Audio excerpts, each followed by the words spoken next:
Hi everyone, it's Shawnee, CEO of Delicious Blessings, and today I'm going to teach you how to make a chocolate overload cake. Here are some of the ingredients and materials that you're going to need to assemble your cake. We're hopping straight into making the chocolate cells. What you're going to do is take a piece of parchment paper and fold it in half multiple times to achieve the pattern that you see. You're going to take the melted chocolate and you're going to smear it onto the parchment paper until the desired shape is achieved. Make sure you do use parchment paper and not wax paper because it's more stabilized and more sturdy to hold the shape. After you completed this step, you're going to merge all of the ends together, gather them, and secure them with a paper clip. You're going to need a baking sheet to transfer the completed cells onto them. Keep the baking sheet away from direct heat and store it in a cool temperature to allow them to cure. The cells are going to need at least 12 hours or longer to set. While they are still wet, if you're interested in decorating them, this would be a good time to add sprinkles or dragées. Once the cells are completed and they are completely dry, the only thing you will be able to add to them is luster dust or disco dust at this point.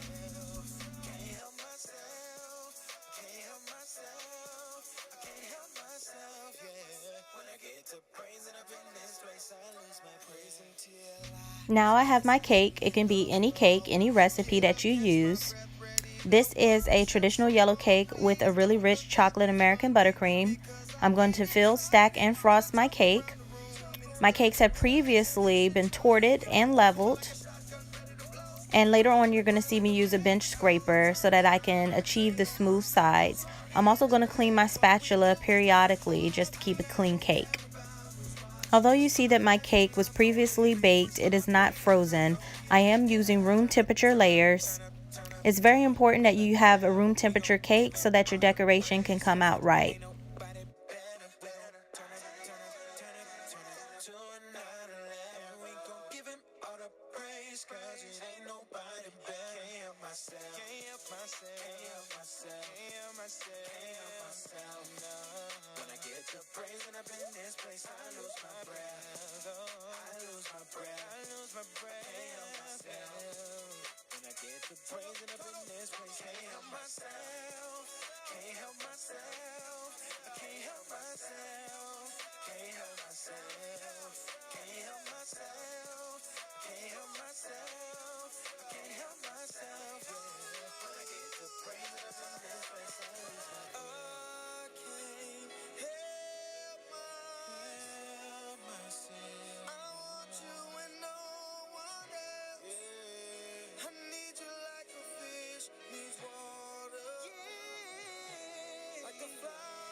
I know I did not show that there was a crumb coat applied, but it was. This is the final coat of buttercream.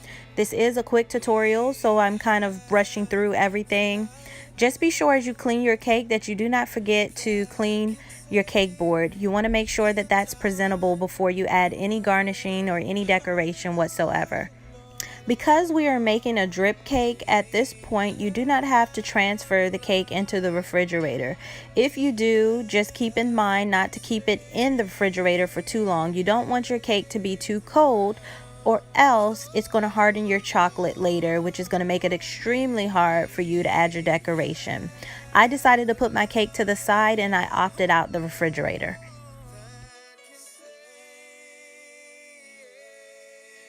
Now for the chocolate, I'm using Toll House. You can use any type of chocolate, any type of brand. I also use Crisco, which is shortening. I add it at the bottom of the cup.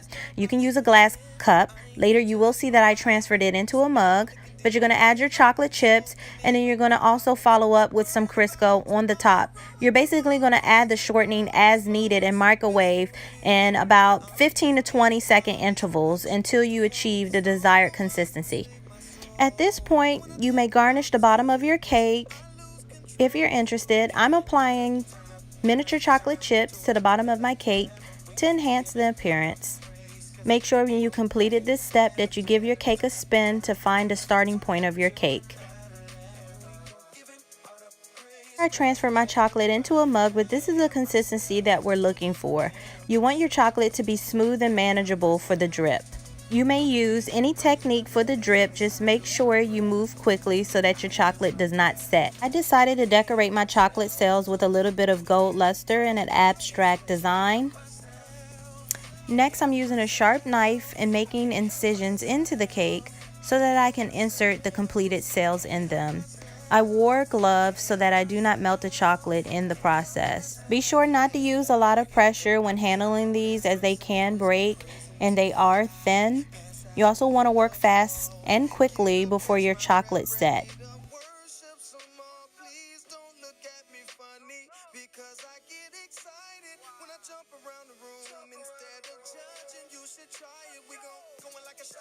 Once you have your cells where you like, you're going to start to add all the other goodies on the cake. So start to apply all of your other toppings, chocolates, cafe sticks, and things of that nature as you see fit. This is an abstract cake. There is no special way to do it. You just want to make sure you move pretty quickly before your chocolate's set, or you will not be able to adhere any more of your toppings.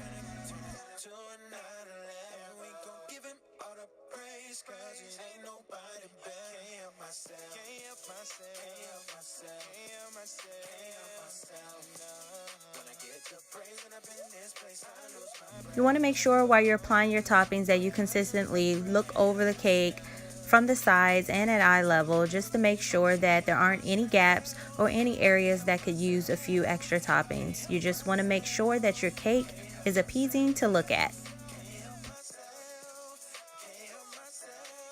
Once you've completed this step, your cake is finalized, or you can move on to further decoration, which is with the gold luster dust. That's the product that I'm using, and I am dry brushing this onto random portions of chocolate on the cake. This also can be done on the side, which I highly recommend, just to keep it more neat and to keep the dust from falling on the other parts of the cake. And so we are done. The Chocolate Lovers Overload Cake is finally finished. I'm really happy with the ending results, and so will you, and I'm sure your customers will love it. Thank you so much for watching. Be sure to follow me on Instagram or Facebook. Click like and subscribe to my channel.